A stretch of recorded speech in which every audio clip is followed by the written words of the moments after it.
Hello dear students, welcome to Takshashila YouTube channel. This is Kangna Primlani and today I am going to explain second part of lesson number 2 of standard 8th. Last video में हमने ये पढ़ा था कि एक 11 साल का लड़का होता है जिसका नाम होता है वेलू, जो कि अपने पापा की मार से परेशान होकर अपने घर से भाग आता है और वो आके रुकता है सीधा चेन्नई प्लेटफॉर्म पे।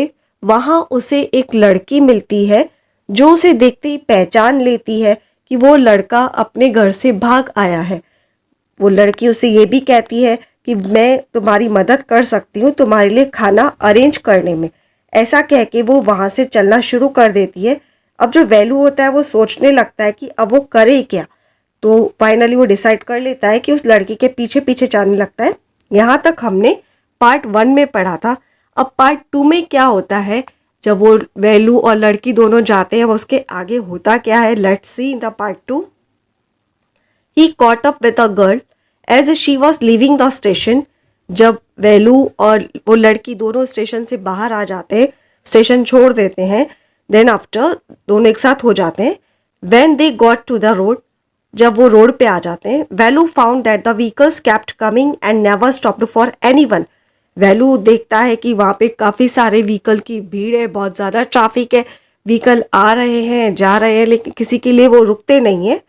Smoke and dust flew at him from all sides making his head spin. हर तरफ से धुआं धूल उसकी तरफ उड़ते हुए आते हैं और उसे ऐसा फील होता है कि मानो उसका सिर जो है वो इस धुएं धूल और इस ट्रैफिक की आवाज़ की वजह से स्पिन कर रहा है, चकरा रहा है। They had to wait for a long time before they could find a gap to run through. Value kept hesitating and the girl finally dragged him to the other side. Value जो है वो बीच में खड़ा होके wait कर रहा होता है कि किसी तरह से उसे बीच में से कोई रास्ता मिले और वो रोड की दूसरी साइड जा पाए। वैल्यू थोड़ा हेजिटेट होता है, हिचकिचाता है, क्योंकि इतना ज़्यादा ट्रैफिक उसने अपने गांव में कभी देखा नहीं होता है। इतने में ही वो लड़की आती है, उसका हाथ खींचते हुए उसे दूसरे साइड पे ले जाती है। What do you think you are doing? Grazing cows? वो लड़की उसे थोड़ा चिढ़ते हुए कहती है कि तुम क्या सोचते हो कि तुम यहाँ पे क्या कर रहे हो, गाय चराने खड़े हो। If you stand around in the middle of the road like that, you will be chutney.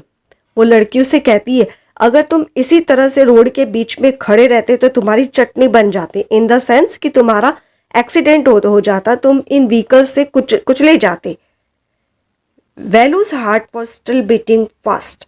Value का जो हार्ट था वो अभी भी जोर से धड़क रहा था। He looked back at Central Station and the traffic speeding by. Velu ने पीछे मुड़ के देखा उस स्टेशन की तरफ और वहाँ पे जो ट्रैफिक चल रहा था उसकी तरफ देखा, जो कि बहुत ही तेजी से आगे बढ़ रहा था। How had they manage to come through that? They walked along the side of the road under some huge signboards. Value looked up at the pictures. जो वैल्यू उस बड़ी मुश्किल से उसने अपने आप को मैनेज किया और रोड साइड पे जो साइन बोर्ड्स लगे हुए थे उसके नीचे से होके वो रोड पे आगे बढ़ रहे थे।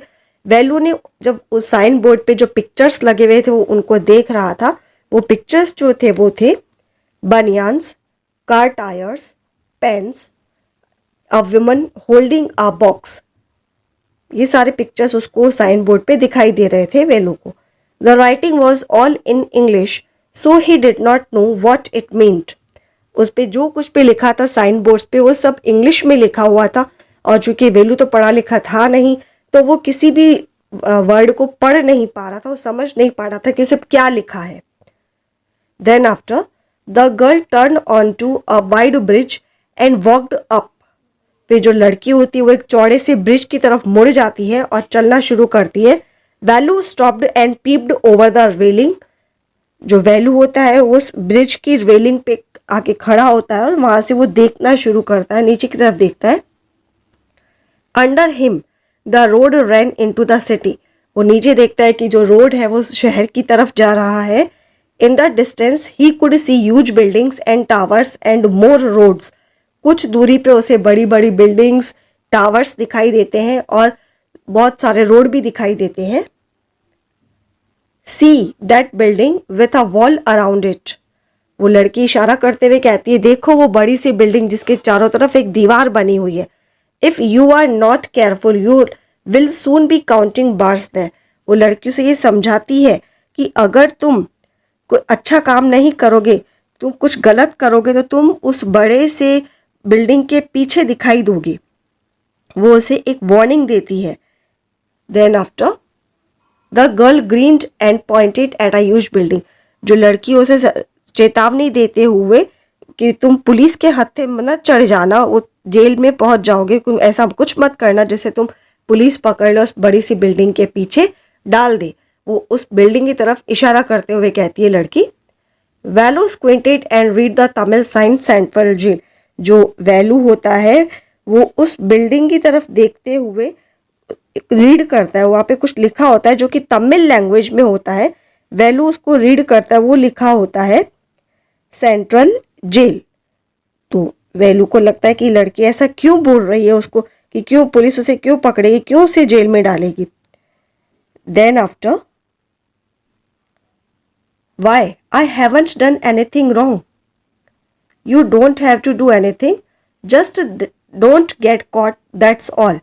वो लड़की से सिर्फ चेतावनी देती, उसे ये कहती है कि कुछ भी ऐसा मत करना जिससे कि तुम्हें पुलिस पकड़ के ले जाए और तुम जो है उस जेल के पीछे पहुंच जाओ। What does she mean? Velu wondered. Velu को शॉक होता है, वो सरप्राइज होता है कि वो लड़की के कहने का मतलब क्या है। Mean while the girl was already heading down the bridge with the sack on her shoulder. What was in it? He had seen her putting plastic cups into it at the station. फिर जो value होता है वो दोनों क्या होता है, अचानक से उसको जब वो लड़की चेतावनी देती कि कुछ भी ऐसा मत करना वरना तुम उस बड़ी सी बिल्डिंग के पीछे चले जाओगे, तो वैल्यू को उसकी बात का मतलब समझ में नहीं आता है। तो वो जो लड़की होती है अभी भी अपने शोल्डर पे उस बैग को लेके खड़ी होती है। वैल्यू उसको देख के पूछता है ये क्या है, और उसने उसको देखा होता है कि वो लड़की स्टेशन पे उस बैग के अंदर प्लास्टिक के कप्स को उठा के डाल रही होती है। What are you carrying in that bag? वो वैल्यू उस लड़की से पूछता है कि तुम इस बैग में क्या लेके जा रही हो। Things, bottles, papers. वो लड़की जवाब देती है कि इसमें कुछ चीजें हैं, बॉटल्स और पेपर्स हैं। Velu wondered what she was doing with them but he felt shy to ask any more question. Velu को सरप्राइज होता है ये सुन के कि वो लड़की आखिर इन चीजों का करेगी क्या, बट शर्म के मारे वो कुछ भी उससे पूछता नहीं है। It was still morning but the sun blasted down on the tar and Velu's bare feet burn. फिर धीरे धीरे जो सुबह का टाइम दोपहर में जब कन्वर्ट होता है तो उस टाइम जो सन की जो गर्मी होती है बढ़ जाती है, उसकी वजह से वहाँ का जो रोड होता है जो कि टार का बना होता है वो बहुत ज़्यादा गर्म हो जाता है और वैल्यू होता है वो इजीली वहाँ पे चल नहीं पा रहा होता, उसके पैर जलते हैं क्योंकि उसके पैरों में जूते नहीं होते, वो नंगे पैर होता है। It was not like walking on a mud road. जैसे कि वो अपने गांव के मड रोड पे चलता था, टार के रोड पे चलना इतना ईजी नहीं होता है। He was soaked with sweat. वो पूरा पसीने से तरबतर हो जाता है। He tried hard to walk in the shade and keep up with the girl at the same time. वो कोशिश करता है छाया में से चलता हुआ कि वो लड़की के साथ साथ चले। She walked really fast. वो लड़की जो थी वो रियल में बहुत ज़्यादा फास्ट चल रही थी। How far away was the food? चलते चलते वैल्यू से पूछता है कि अभी और कितना दूर है हमारा खाना। After almost an hour of walking they stopped in front of a big building. लगभग 1 घंटे और पैदल चलने के बाद वो दोनों एक बड़े से बिल्डिंग के बाहर आके रुक जाते हैं, उसके सामने आके रुक जाते हैं। श्री राजा राजेश्वरी प्रसन्ना कल्याणा मंडपम। Read Velu slowly. वैल्यू धीरे से वहाँ पे जो लिखा होता है उसको रीड करता है। A sign with letters made of flower set. और एक्चुअली वो जो बिल्डिंग होती है वो एक शादी का मंडप होता है जिसके बाहर फूलों से दूल्हा दुल्हन का नाम लिखा होता है। ग्रूम दूल्हा जेवी विनायगन, ब्राइड दुल्हन Rani. Velu stared at the big cars parked outside. Velu जो है वो कारों की तरफ एक निगाह से बाहर की तरफ जो कार पार्क करी हुई थी उनको देखता रहता है एक निगाह से। One of the cars had a flower garland and roses taped on to it. उस पे से एक कार पे सजावट की हुई होती है, फूलों की माला लगाई हुई होती है और जो रोज के फ्लावर्स होते हैं वो टिप से वहाँ पे चिपकाए हुए होते हैं जनरली, जैसे दूल्हा दुल्हन की कार जो डेकोरेशन हम देखते हैं जनरली शादियों में। The girl looked around, pulled one off quickly and stuck it in her hair. जो लड़की होती है चारों तरफ देखती है, नजर घुमाती है, जल्दी से एक फूल को उस कार में से निकालती है और अपने बालों में लगा लेती है। कम ऑन शी सेड, और उस लड़के से कहती है यहाँ आओ। Are we going to eat here asked Velu. Velu से पूछता है कि क्या हम यहाँ पे खाना खाने जाने वाले हैं। Looking at the huge hall and the people inside, वो कहती है कि देखो ये बड़ा सा हॉल और यहाँ के लोग। Hoops said the girl shaking her thumb under his nose. वो जो लड़की होती है वो अपनी फिंगर से अपने नोज को नीचे से हिलाते हुए कहती है whoops. She led him behind the wall, वो उसको पकड़ के उस बिल्डिंग की वॉल के बैक साइड पे लेके आती है। There was a big garbage bin overflowing with rubbish. वहां पे एक बड़ा सा कचरे का डब्बा होता है जो कि पूरी तरह से कचरे से भरा हुआ होता है। Two goats were standing on the pile, उस कचरे के ढेर पे दो बकरियां खड़ी होती हैं। Fighting for a banana leaf, दोनों गॉड्स होती हैं वो बनाना लीफ के लिए लड़ती होती हैं। एक cloud of flies buzzed around their legs, उनके पैरों के पास में मक्खियों का झुंड मंडराता रहता है। There was a rotten smell in the air, और वहां की हवा में सड़ी हुई स्मेल आती है। The girl picked up a squashy banana and held it out to Velu. वो लड़की जो होती है वहां से एक स्मैश यानी कि पिघला हुआ सा एक बचा हुआ जो सड़ा गला सा बनाना उठा के उस वेलू की तरफ हाथ बढ़ाते हुए कहती है हियर इज योर फूड, ये रहा तुम्हारा खाना। Velu was shocked, are we going to eat their leftovers. Velu को ये देखकर सरप्राइज होता है, उसे शौक लगता है, वो पूछता है कि क्या हम ये बचा खुचा खाने वाले हैं। छी what do you think I am a dog, Velu से पूछता है, उसे कहता है कि छी हम ऐसा खाना खाएंगे, तुमने मुझे क्या समझ रखा है, क्या मैं एक डॉग हूं। I only take untouched food, he वो वेलू कहता है कि मैं तो सिर्फ फ्रेश खाना ही खाता हूँ। हियर सम मोर कैच, वो लड़की उसकी बात पे ध्यान नहीं देती, जबकि उसे दूसरा एक केला उठा के उसकी तरफ फेंकती है, उसे कहती है लो कैच करो। She threw him a vada, और एक वड़ा भी उठा के उसे देती है।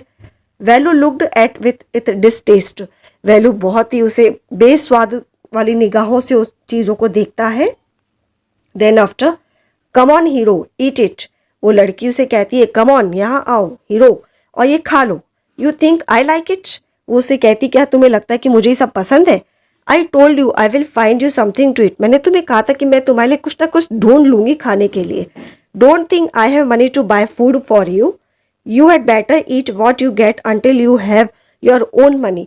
वो लड़कियों से ये कहती है कि अगर तुम चाहते हो कि तुम्हें कुछ खाना है, अच्छा कुछ खाने के लिए मिले, तो तुम्हें खुद उसका अपना अरेंज करना होगा, खुद अपने पैसों से उसे खरीदना होगा।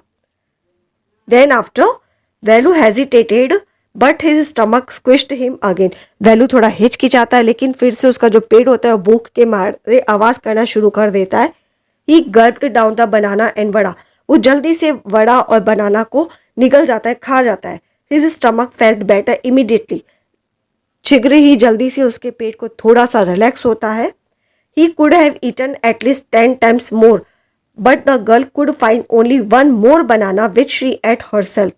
वेलू को भूख तो और लगी होती है इतनी कि उसे शायद 10 बार और खाने को दिया जाए तो वो खा ले, लेकिन अब जिस लड़की को एक ही बनाना मिलता है जो कि उसे खुद को भी भूख लगी होती है और वो खुद उस एक लाफ्ट बनाना को खाना चाहती है। Then after it is too early, they have only eaten tiffin, if you are still hungry you will have to wait for them to finish lunch, you can wait if you want. वो लड़की उसे ये कहती है कि अगर तुम और भी खाना खाना चाहते हो तो तुम्हें यहाँ पे रुककर वेट करना पड़ेगा इस लंच के खत्म होने तक का। आई हैव टू वर्क, मुझे तो काम है। आई एम गोइंग, मैं यहाँ से जा रही हूँ। She picked up a couple of bottles from the heap and throw it into her sack, वो उस कचरे के ढेर में से 2 बॉटल उठाती है और उसे अपने थैले में डालती है और चली जाती है। देन शी वॉकड ऑफ, और वहाँ से चली जाती है. वेलू पैनिक्ड, वेलू थोड़ा दुखी होता है उसके जाने से. He realise that if the girl left him he had no idea where he was and what to do. उसे ये दुख होता है कि अगर वो लड़की उसे छोड़ के चली गई तो वो वहाँ पे करेगा क्या, वो किसी को नहीं जानता, वो आगे क्या करेगा. देन आफ्टर जो वैल्यू होता है वो डिसाइड करता है कि it was better to stick to her. She seemed to know her way around. He ran after her again. वो फिर से उसके पीछे पीछे दौड़ना शुरू कर देता है. ए ही कॉल्ड, वो उसको आवाज लगाता है पीछे से. Uh he did not even know the girl's name. उसे उस लड़की का नाम भी नहीं पता होता है. Uh what is your name, he asked hurrying behind her. वो उसके पीछे पीछे चलता चलता उसको बोलता है कि ए रुको, तुम्हारा नाम क्या है. She stopped and turn around. वो लड़की रुकती है और पीछे मुड़ के देखती है. Oh so you have been following me around without even knowing my name. वो लड़की से कहती है कि ओ तुम मेरा पीछा कर रहे हो जबकि तुम मेरा नाम तक नहीं जानते. फिर वो उसे अपना नाम बताती है, जया. उसका लड़की का नाम होता है Jaya. I am not following you. वो लड़का कहता है कि मैं तुम्हारा पीछा नहीं कर रहा हूँ. What then, who got you food. वो लड़की कहती है कि देन तो क्या, और तुम्हें खाना किसने ला के दिया. Can I come with you, where are you going. वो लड़का उससे पूछता है, वैल्यू जया से पूछता है कि क्या मैं तुम्हारे साथ आ सकता हूँ, तुम कहाँ जा रही हो. कम इफ़ यू वॉन्ट. लड़की उसे कहती है कि हाँ तुम चाहो तो आ सकते हो. This bag is full. मेरा जो बैग है वो भर गया है. I have to go home to get another one. मैं घर जाके दूसरा नया लाने वाली हूँ. ये हमने ये दिस इज़ पार्ट 2. अब पार्ट 3 में क्या होता है, just let's see in our next video.